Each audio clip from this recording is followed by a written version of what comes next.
India student federation का 30वां राष्ट्रीय सम्मेलन है। यह 4 दिवसीय है, जिसमें आज 3 दिन हमारा पूरा हुआ है। पहला दिन हम लोगों ने छात्रों की विशाल रैली करी और दूसरा दिन हमारा उद्घाटन सत्र हुआ और आज तीसरा दिन सेमिनार हुआ है नई शिक्षा नीति पर।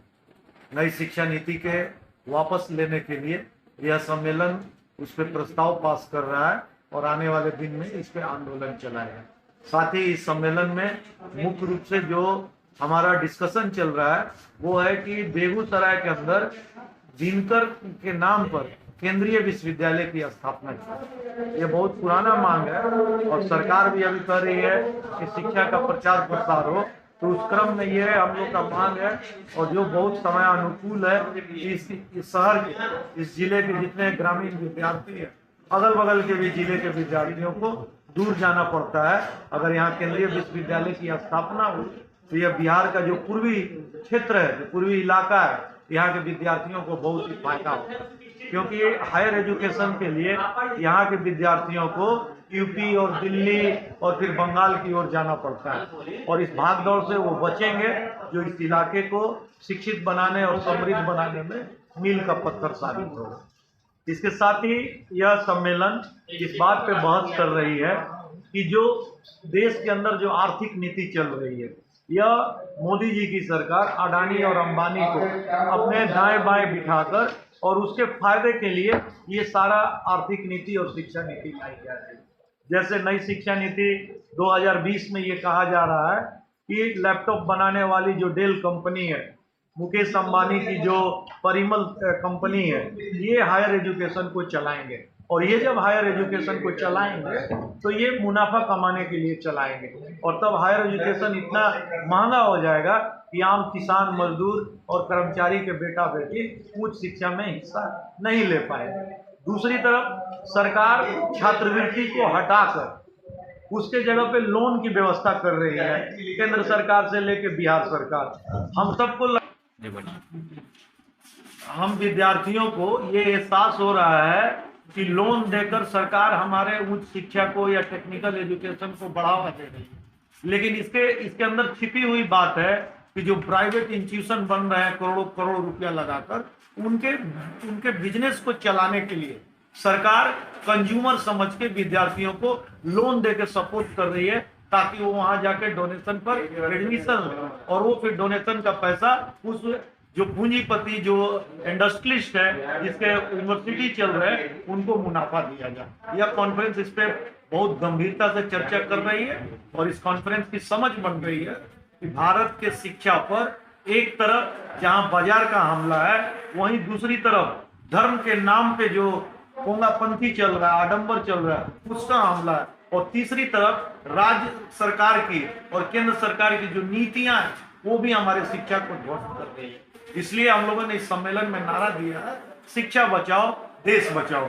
आने वाले दिन में हम कार्यक्रम तय करेंगे, विधानसभा मार्च, पार्लियामेंट मार्च, और इस तरह से हम सरकार को मजबूर करेंगे कि वो इस नई शिक्षा नीति को वापस ले और उसके जगह पर वैज्ञानिक, धर्मनिरपेक्ष, लोक कल्याणकारी और रोजगार देने वाली शिक्षा नीति का प्रतिस्थापना किया जाए। यह सम्मेलन इस तरह की मांग करती है। धन्यवाद। मैं विजेंद्र केसरी, पूर्व राष्ट्रीय महासचिव ऑल इंडिया स्टूडेंट। सर, अगला सवाल ये है कि वोट नज़दीक आ रही है और इस पर जो है राजनीतिक भी हो सकता है। क्या लगता है आपको कि AISF का जो छात्र संगठन है वो किन को इस बार सहयोग करने वाले हैं? हम लोगों ने सीधा सीधी कहा है, यह सम्मेलन भी उस पर बात कर रही है कि जैसे अग्निवीर जैसा रोजगार का जो योजना आया केंद्र सरकार का, जिसमें टेम्पोररी रोजगार की बात कही गई है, जो पॉलिटिकल पार्टी या जो पॉलिटिकल गठबंधन इन चीजों को वापस लेगा, नई शिक्षा नीति 2020 को वापस लेगा, अग्निवीर जैसे टेम्पोररी बहाली को वापस लेगा और सभी विद्यार्थी और नौजवानों को शिक्षा और रोजगार की देने का गारंटी करेगा, हम उसी पार्टी और उसी गठबंधन के पक्ष में रहेंगे। तो इस बार किनको सही बोलिए? अभी जो सरकार चल रही है यह केंद्र में NDA की सरकार है। कुछ समय पहले तक नीतीश जी भी उसके हिस्सा थे, अभी वहां से अलग हुए हैं और एक नया गठबंधन बना है जो NDA के समानांतर है। देश के आम मेहनत कश किसान मजदूरों का विश्वास उस नए गठबंधन के साथ जुड़ता दिख रहा है। अगर ये चुनावी घोषणा पत्र में यह इंडिया नाम का जो गठबंधन बना है, अगर यह इस बात को अपने मैनिफेस्टो में रखता है कि एक समान शिक्षा प्रणाली को लागू करेंगे, कोठारी आयोग कमीशन जो था उसके अनुशंसाओं को मानेंगे, 6% जीडीपी का शिक्षा पर खर्चा करेंगे, अगर इस तरह की नीतियां उनके मैनिफेस्टो में आती है तो निश्चित रूप से हमारा विद्यार्थी संगठन उस तरह के गठबंधन के पक्ष में रहेगा। क्या लगता है इस बार जो है बिहार से और बेगूसराय से टिकट किनको मिलने वाला है? ये कहना तो अभी बहुत अतिशयोक्ति होगी, बट बेगूसराय को पहले से लाल झंडा का पार्टी सीट माना जाता है और कई बार परफॉर्मेंस भी हुआ है, और उसी गठबंधन में वामपंथी दल भी है। जिस गठबंधन में एनडीए के समानांतर जो गठबंधन बना है उसका एक बड़ा घटक CPI, CPM, CPIML, RSP, forward block, ये सब राष्ट्रीय स्तर पर है। तो पुराने पृष्ठभूमि के हिसाब से वैसा प्रतीत होता रहा कि इस बेगूसराय सीट पर लेफ्ट का दावा बनता है। परिचय दे दीजिए। विजेंद्र केसरी, पूर्व राष्ट्रीय महासचिव, ऑल इंडिया स्टूडेंट्स कांग्रेस। 30वां अधिवेशन सम्मेलन पर जो इतना जो है भीड़ इकट्ठा हुआ, क्या कुछ कहना चाहेंगे आप? किन किन देशों से आए हैं ये? देखिए, एआईएसएफ का जो 30वां राष्ट्रीय महासम्मेलन दिनकर की धरती पर रखा गया, ये बेगूसराय के लिए बड़े सौभाग्य की बात है कि देश के कोने कोने से चुने हुए प्रतिनिधि यहाँ सम्मेलन में सम्मिलित होने के लिए आए हैं और उनका सेवा करने का मौका हम लोगों को मिला। ये हम लोगों के लिए सौभाग्य की बात है। जहाँ तक रही कि इतने छात्र उपस्थित हुए रैली में, तो ऑल इंडिया स्टूडेंट्स फेडरेशन देश का इकलौता ऐसा छात्र संगठन है जिसने देश की आज़ादी में अपना खून बहाया है, अपनी शहादत दी है। उस शहादत को नमन करने के लिए, और जो आज का परिवेश है जहां शिक्षा पर चारों तरफ से हमले हो रहे हैं, उस हमला में जो एआईएसएफ से लड़ने की जो रणनीति है, उस रणनीति से प्रभावित होकर बेगूसराय जिले के जो छात्र प्रभावित हुए और उनकी जो इतनी बड़ी संख्या हुई, जो रैली आपने देखा पिछले दिनों जीडी कॉलेज से जो शहर में रैली निकला और जो पब्लिक गैदरिंग हुआ, वो यह बात को दर्शाता है कि एआईएसएफ आज सच मायने में स्टूडेंट पॉलिटिक्स करता है और स्टूडेंट के लिए लड़ता है। हमारा जो यह 30वां राष्ट्रीय महाधिवेशन है, उसमें भी हमारे बेगूसराय के स्थानीय मुद्दे जुड़े हुए हैं।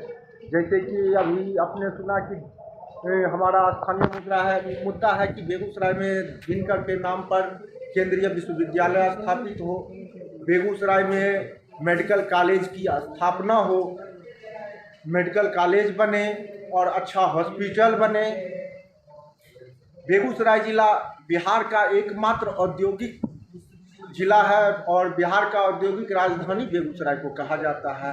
यह सम्मेलन इस पर भी विचार कर रही है कि हमारे जिले में जो उद्योग लगे हुए हैं उस पर स्थानीय लोगों को रोजगार मिले, जो हमारे बेरोजगार साथी हैं उनको यहाँ के उद्योग के क्षेत्रों में रोजगार मिले। इन तमाम बातों पर एआईएसएफ अपना आगे की रणनीति तय कर रहा है और आगे इस पर स्ट्रगल करेगा।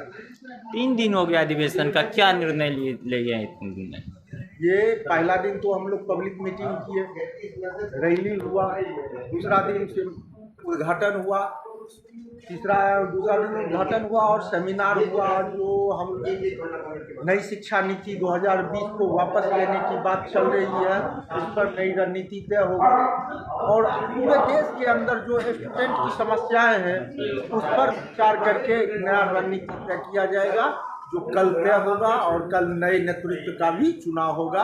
उसके बाद इस सम्मेलन का समापन। क्या लगता है रूट किधर जा रहा है इस सेमिनार का? नई शिक्षा नीति के विरोध में, नई शिक्षा नीति को वापस लेने के लिए हमारे साथी सम्मेलन में विचार कर रहे हैं, उस पर रणनीति तय कर रहे हैं कि आगे कैसे लड़ा जाए, पार्लियामेंट मार्च किया जाए, सरकार को मजबूर किया जाए। पूरे देश में एक रणनीति के तहत धारदार संघर्ष का रास्ता अख्तियार किया जाएगा और सरकार को मजबूर किया जाएगा कि नई शिक्षा नीति 2020 वापस लेने के लिए। परिचय दे दीजिए। रूपक कुमार, पूर्व जिला सचिव AISF बेगूसराय।